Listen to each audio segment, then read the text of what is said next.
ದಾವಣಗೆರೆ ದಕ್ಷಿಣ ಉಪಚುನಾವಣೆ ಜಿಎಂ ಸಿದ್ದೇಶ್ವರ್ ಒಗ್ಗಟ್ಟಿನ ಮಂತ್ರವನ್ನ ಸಾರ್ತಾ ಇದ್ದಾರೆ. ಅವರಿಗೆ ಹಿನ್ನಡೆ ಆಯಿತು, ಇವರಿಗೆ ಹಿನ್ನಡೆ ಆಯಿತು ಎಂಬ ಸಂದೇಶ ಹರಿಬಿಡಬೇಡಿ. ದಾವಣಗೆರೆ ದಕ್ಷಿಣ ಉಪಚುನಾವಣೆ ಸಿಎಂ ಜಿಎಂ ಸಿದ್ದೇಶ್ವರ್ ಒಗ್ಗಟ್ಟಿನ ಮಂತ್ರ. ಅವರಿಗೆ ಹಿನ್ನಡೆ ಆಯಿತು, ಇವರಿಗೆ ಹಿನ್ನಡೆ ಆಯಿತು ಎಂಬ ಸಂದೇಶ ಯಾರು ಕೂಡ ಹರಿಬಿಡಬೇಡಿ. ವಾಟ್ಸ್ಆಪ್ನಲ್ಲಿ ವಿನಾಕಾರಣ ಪಕ್ಷಕ್ಕೆ ಮುಜುಗರವಾಗುವಂತಹ ಸಂದೇಶ ರವಾನಿಸಬೇಡಿ. ಉಪಚುನಾವಣೆ ನಮಗೆ ತುಂಬಾನೇ ಪ್ರಮುಖ, ಗೆಲ್ಲಲೇಬೇಕಾಗಿದೆ. ಈ ಉಪಚುನಾವಣೆಯಲ್ಲಿ ಯಾರು ಗೊಂದಲ ಸೃಷ್ಟಿಸುವುದು ಬೇಡ. ಬಿಜೆಪಿ ಕಾರ್ಯಕರ್ತರಿಗೆ ಜಿಎಂ ಸಿದ್ದೇಶ್ವರ್ ಖಡಕ್ ಎಚ್ಚರಿಕೆಯನ್ನ ಕೊಟ್ಟಿದ್ದಾರೆ. ಜಿಎಂ ಸಿದ್ದೇಶ್ವರ್ ಮಾತಾಡುವ ವೇಳೆ ಸುಮ್ಮನೆ ಕುಳಿತಿದ್ದ ರೇಣುಕಾಚಾರ್ಯ. ದಾವಣಗೆರೆ ದಕ್ಷಿಣ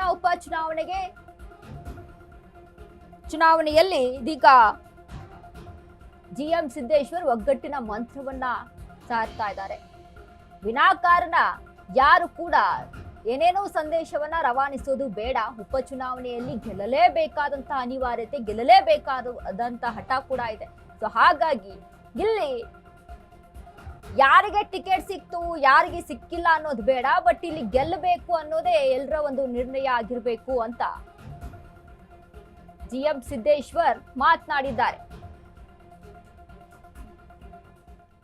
ನೋಡಿ, ದಾವಣಗೆರೆ ದಕ್ಷಿಣ ಕ್ಷೇತ್ರ ವಿಚಾರಕ್ಕೆ ಸಂಬಂಧಪಟ್ಟಂತೆ ಒಂದ್ ಕಡೆ ಕಾಂಗ್ರೆಸ್ನಲ್ಲಿ ಕೂಡ ಒಂದು ರೀತಿಯಾದಂತಹ ಭಿನ್ನಾಭಿಪ್ರಾಯಗಳು ಇದ್ರೆ, ಅಲ್ಲೊಂದು ರೀತಿಯಾದಂತಹ ಸಮರ ಶುರುವಾದ್ರೆ, ಇಲ್ಲಿ ಬಿಜೆಪಿಯಲ್ಲೂ ಸಹಿತ ಒಂದು ರೀತಿಯಾದಂತಹ ಸಮರ ಶುರುವಾಗಿರುವಂಥದ್ದು. ಯಾಕಂದ್ರೆ ಈ ಹಿಂದೆ ಇದೇ ಒಂದು ವಿಚಾರಕ್ಕೆ ಸಂಬಂಧಪಟ್ಟಂತೆ ಒಂದಿಷ್ಟು ಗೊಂದಲಗಳು ಸೃಷ್ಟಿಯಾಗಿತ್ತು. ಬಿಜೆಪಿ ಕಾರ್ಯಕರ್ತರಿಗೆ ಇದೀಗ ಜಿಎಂ ಸಿದ್ದೇಶ್ವರ್ ಖಡಕ್ ವಾರ್ನಿಂಗ್ ಅನ್ನ ಕೊಟ್ಟಿರುವಂತದ್ದು. ರೇಣುಕಾಚಾರ್ಯನು ಸಹಿತ ಇದ್ರು. ಜಿಎಂ ಸಿದ್ದೇಶ್ವರ್ ಮಾತನಾಡುವಂತ ಸಂದರ್ಭದಲ್ಲಿ ಯಾವುದೇ ರೀತಿಯಾದಂತಹ ಮಾತನಾಡಲಿಲ್ಲ. ಬಟ್ ಇಲ್ಲಿ ನೋಡಿ, ಸುಮ್ಮನೆ ನಾವು ಜಗಳ ಮಾಡಿಕೊಂಡು ನಮ್ಮಲ್ಲೇ ಗೊಂದಲಗಳು ಸೃಷ್ಟಿಯಾಗಿ ಮೂರನೇ ಅವ್ರ ಲಾಭ ಮಾಡ್ಕೊಳ್ಳೋದು ಬೇಡ. ಸೊ ಹಾಗಾಗಿ ಇದೀಗ ಗೆಲ್ಲಬೇಕಾದಂಥ ಅನಿವಾರ್ಯತೆ ಎಲ್ರಿಗೂ ಸಹಿತ ಇದೆ. ಉಪಚುನಾವಣೆಯಲ್ಲಿ ಗೆಲ್ಲಲೇಬೇಕು ಅನ್ನುವಂಥ ಒಂದಿಷ್ಟು ಅನಿವಾರ್ಯತೆಗಳಿದಾವೆ. ಸೊ ಹಾಗಾಗಿ ಎಲ್ಲರೂ ಸಹಿತ ಒಗ್ಗಟ್ಟಾಗಿ ಕೆಲಸ ಮಾಡೋಣ, ಒಗ್ಗಟ್ಟಾಗಿ ಇದ್ರ ಬಗ್ಗೆ ಶ್ರಮಿಸೋಣ, ಅಲ್ಲಿ ಗೆಲುವು ನಮ್ಮದೇ ಆಗಬೇಕು ಅನ್ನುವಂಥ ನಿಟ್ಟಿನಲ್ಲಿ ಜಿಎಂ ಸಿದ್ದೇಶ್ವರ್ ಮಾತನಾಡಿರುವಂಥದ್ದು.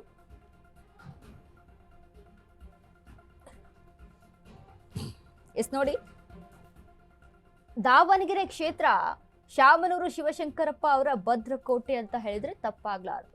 ಅಷ್ಟು ಮಟ್ಟಿಗೆ ಸತತವಾಗಿ ಗೆಲುವನ್ನ ಸಾಧಿಸ್ಕೊಂಡು ಬಂದಂತ ಶಾಮನೂರು ಶಿವಶಂಕರಪ್ಪ ಅವರು ಕಾಂಗ್ರೆಸ್ನ ಒಂದು ಭದ್ರಕೋಟೆಯಾಗಿ ಮಾಡ್ಕೊಂಡು ಬಿಟ್ಟಿದ್ರು. ಅದನ್ನ ಅಲ್ಲಿ ವ್ಯಕ್ತಿಗತ ಆಗಿತ್ತೋ ಪಕ್ಷಗತ ಆಗಿತ್ತೋ ಅನ್ನೋದು ಸೆಕೆಂಡ್ರಿ. ಆದ್ರೆ ಮೊದಲನೇದಾಗಿ ಶಾಮನೂರು ಶಿವಶಂಕರಪ್ಪ ಅವರ ವರ್ಚಸ್ಸು, ಅವರ ಅಧಿಕಾರ ಅಷ್ಟರ ಮಟ್ಟಿಗೆ ಅಲ್ಲಿ ಹರಡ್ಕೊಂಡು ಬಂದಿದ್ರು. ಸೊ ಹೀಗಾಗಿ ಈ ಬಾರಿ ಬಿಜೆಪಿ ಅದನ್ನ ಗೆಲ್ಕೋಬೇಕು, ತಮ್ಮ ತೆಕ್ಕೆಗೆ ತೆಗೆದುಕೊಳ್ಬೇಕು ಅನ್ನುವಂತ ಹೋರಾಟವನ್ನ ನಡೆಸಿದೆ.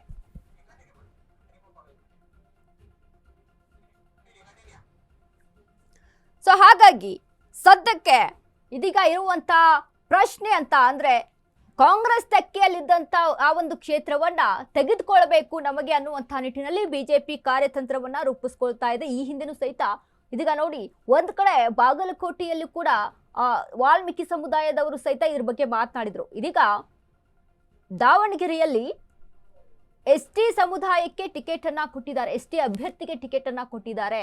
ಸೊ ಹಾಗಾಗಿ ನಾವು ಎರಡೂ ಕ್ಷೇತ್ರದಲ್ಲೂ ಕೂಡ ಬಿಜೆಪಿಯನ್ನೇ ಗೆಲ್ಲಿಸಬೇಕು ಅನ್ನುವಂಥ ನಿಟ್ಟಿನಲ್ಲಿ ನಾವು ಕೆಲಸವನ್ನ ಮಾಡ್ತೀವಿ, ಬಿಜೆಪಿನೇ ಗೆಲ್ಲಬೇಕು. ಹೀಗಾಗಿ ಕಾಂಗ್ರೆಸ್ ಪಕ್ಷ ಎಸ್ಟಿ ಸಮುದಾಯಕ್ಕೆ ಇಲ್ಲಿ ಅನ್ಯಾಯವನ್ನ ಮಾಡ್ತಾ ಇದೆ ಅಂತ ಮಾತನಾಡಿದ್ರು.